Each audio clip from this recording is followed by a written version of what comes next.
How's it going, everyone? It's GadgetsBoy. Welcome to another video. And behind me I have the brand new Fiat 500 electric. This is an all-electric car, and I'm out here in Cambridgeshire, which is lovely and beautiful, fresh air compared to what I get inside of central London. And you can hear all the birds and everything. There's a church behind me there as well. But it's very fitting for an electric car, which is all about energy consumption and saving that environment and all that kind of stuff. But without further chat, we're going to get to it and see what the car's all about in terms of technology. Talk about the design and how it feels to drive as well. Maybe compare it to my experience with the Mini Electric, on the E as well. But without further chat, let's get to it. When you think about the Fiat 500, you think of your first car, the one you ask your parents to buy you once you pass your driving test. It's not expensive to buy, it's stylish, great for city driving, it's easy to maintain, plus more. The all-new electric Fiat 500 is no different in many ways. It's slightly wider, longer and taller than the petrol version, and it's built on its own platform, new platform, but that doesn't mean it's a massive increase in size inside though. The biggest standout feature is the look of the headlights with that eyebrow look, giving it a personality, and I think people that buy this car would start to have some sort of attachment to the car. Fiat is trying to create a car that the owner would love and feel attached to. As expected, there's no front grille, it's sealed off, but I like it. And you don't get that Fiat badge on the front either, so it's just the 500 written, showing Fiat's commitment to making this car a success in its own right. The side profile is very minimalist, and back right of the car is where you'd see the charging ports, which supports fast charge too.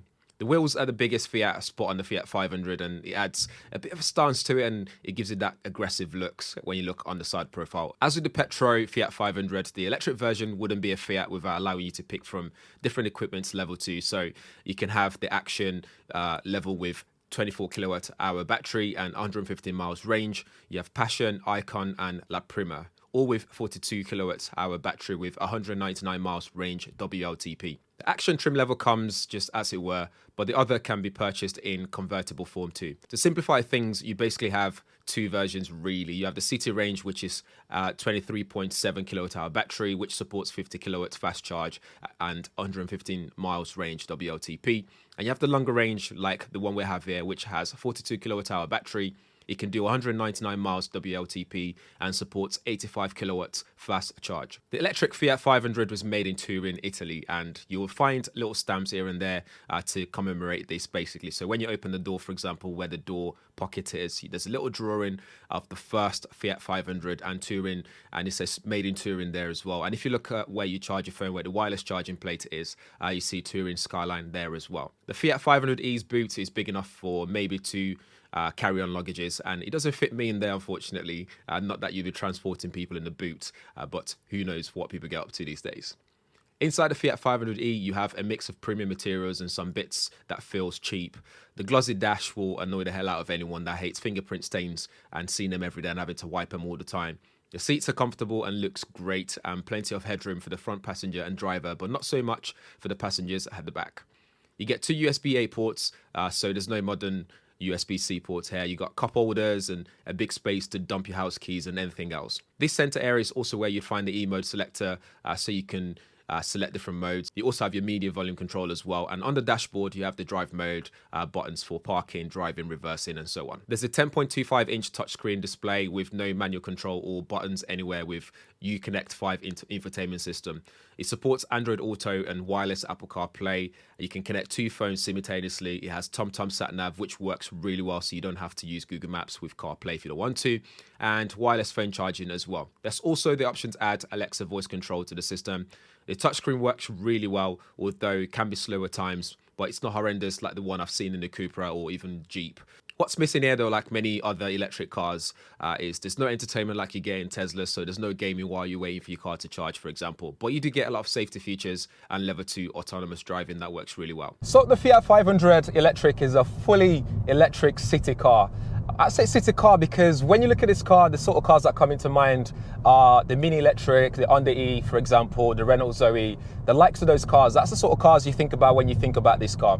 This gives you a massive long range though. You're looking at about 199 miles, which is a lot. I think in reality you get maybe 150 miles easily with no issues at all, which is really good in the long range version, that is. You've also got city range, which is shorter, but I think if you're going to buy this, you get the long range one, just in case you need to do those odd trips where it's not just based in the city. In the long range version, you're looking at 87 kilowatts motor, so that will dish out 116 horsepower, and it will do 0 to 60 in 9 seconds. So it's not the fastest, it's not as fast as the Mini E, for example. And you're looking at top speed of 93 miles per hour, which is pretty good.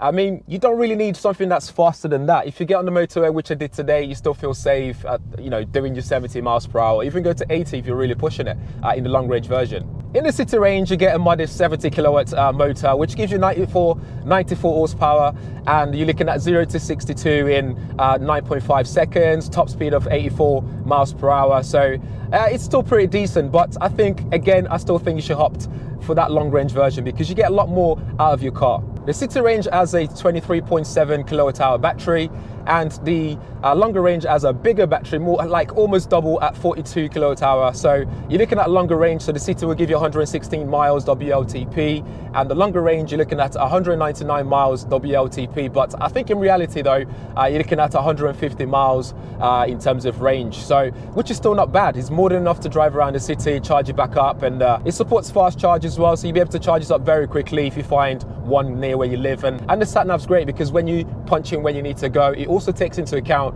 all the charging stations along the way, so everything's routed to make sure you have a comfortable ride. The Fiat 500e is a clear mini electric competitor, but it has longer range, bigger boot space, but doesn't drive like a Mini E. I think it would still make a great first car and would also make a great introduction into the world of EVs if you're still contemplating and you're not sure yet. For £29,000 after the UK plug-in grant of £3,000, it's reasonably priced and an attractive proposition. So that's it for the Fiat 500 electric. As always, guys, let me know what you think in the comments below, as well as any questions that you might have. Just drop them there as well. I'll do my best to answer your questions. All relevant links will be in the description area, so you check it out, do your own research if you're looking to pick one of these up or compare to other electric vehicles on the road right now. But as always, make sure you smash the subscribe if it's your first time on the channel. Make sure you also smash the bell notification so you'll be one of the first people to know every time I upload a new video, and like and share it as well. Thanks for watching. I'll see you guys in the next one.